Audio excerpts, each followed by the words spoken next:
Hello friends, இன்றைக்கி ரொம்ப ஈஸியாக ரொம்ப சுவையாக ஒரு பொரியல் எப்படி பண்ணுறதுன்னு பார்க்கலாம் வாங்க.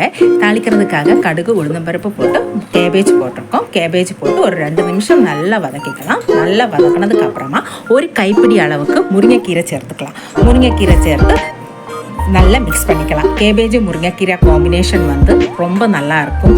ரொம்ப சுவையான ஒரு பொரியலாக இருக்கும் இது. இப்போ தேவையான அளவு உப்பு சேர்த்து நல்லா மிக்ஸ் பண்ணி எடுத்துக்கலாம்.